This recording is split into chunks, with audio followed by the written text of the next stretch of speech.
Welcome to the Call to Action podcast with Nicole Magic, where conscious awakened leaders listen and action takers are rewarded.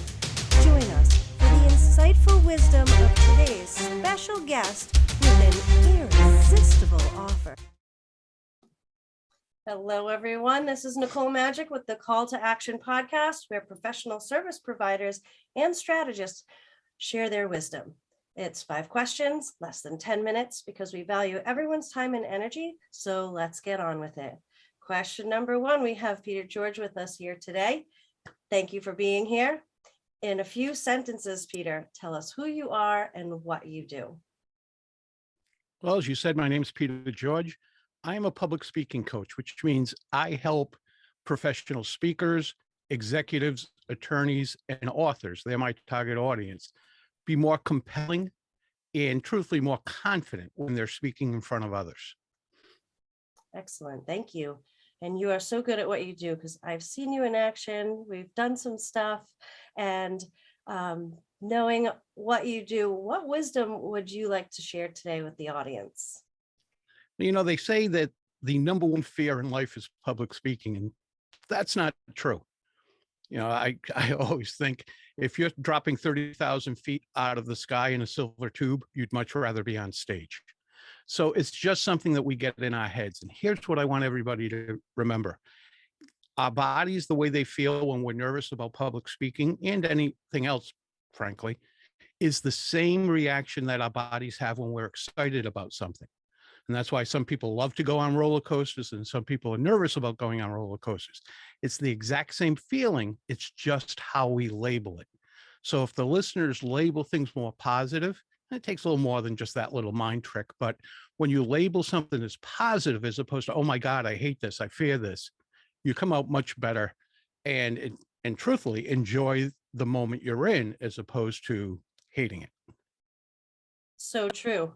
I actually had a fear of roller coasters when I was young, and my grandmother helped me get over that. Nice. Good for your grandmother. All right. She was a feisty one. Yep. Is there anything else that you want to add to that, Peter? Yeah. People ask, what's the number one tip for people when they're speaking in front of others? And it's to breathe. Just breathe. When we get nervous, we hold our breath. Think of even when a loved one in your house scares you, you go, and you inhale and you hold your breath. Just breathe. Your body will relax. Your mind works better when you're breathing. There's more oxygen going to your brain.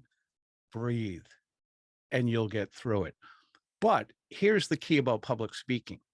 It's the greatest opportunity that I know of to enhance your career, to help other people.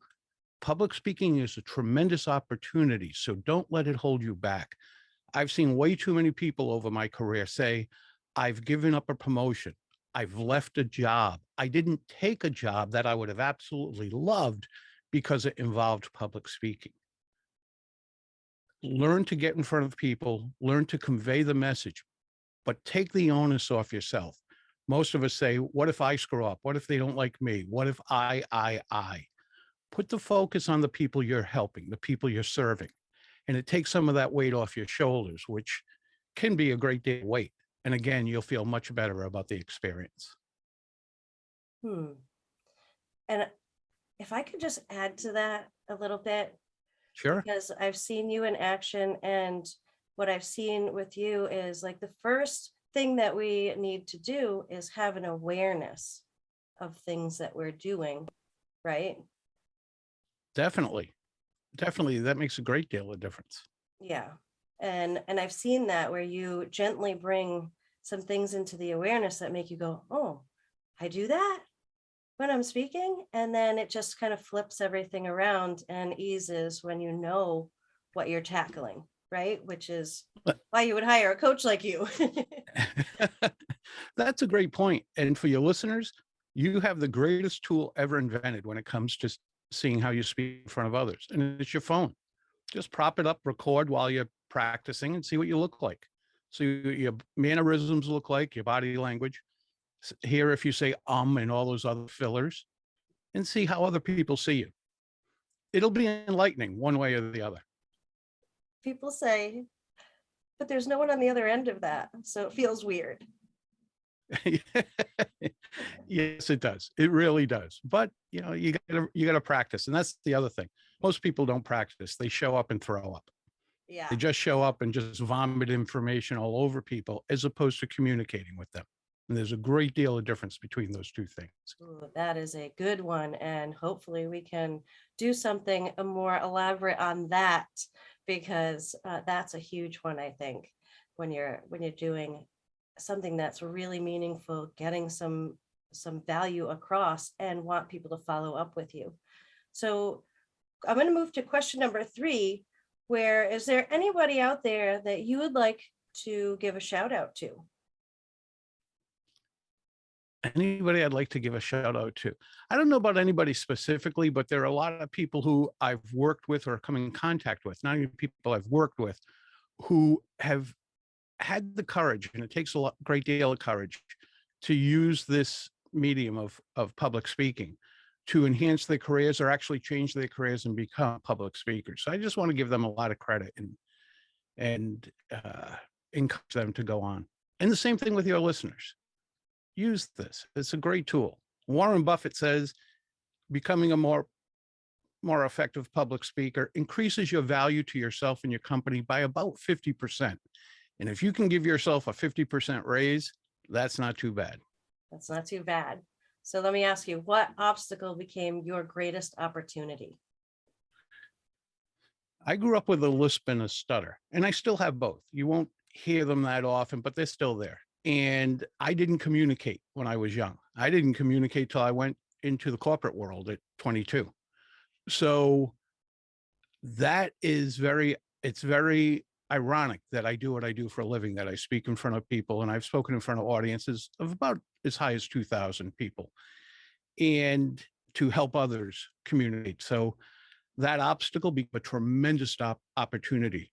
And what I learned was I had always been observing communication while I was ignoring it or going away from it, but I was still observing it. Interesting, which probably gave you a lot of knowledge in a little database upstairs for when you actually did start turning that around to people. Yeah, it did. When I went for coaching for public speaking, way back when I first went into group coaching, and that was great, but then I went for coaching individually. And what I learned was just that I'd been observing things and saying, oh, that's why that happens. And that's why people are reacting that way to that person. So I did have that database. I just had to learn how to apply it. Nice. So for our final question, here we go.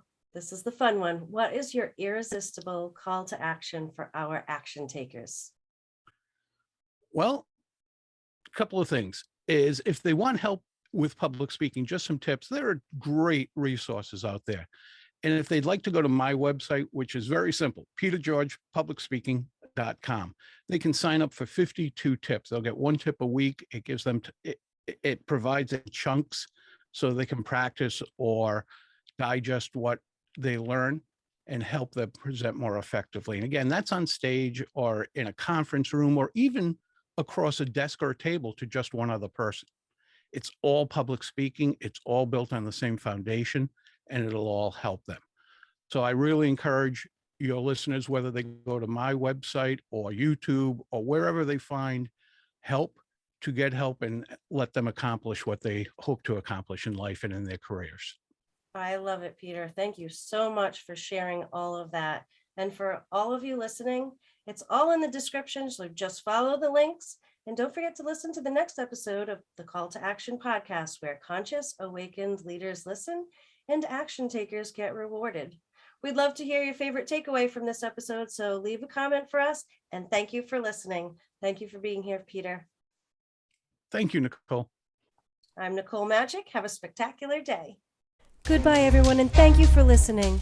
I hope you found today's episode insightful and invaluable to elevating your own business.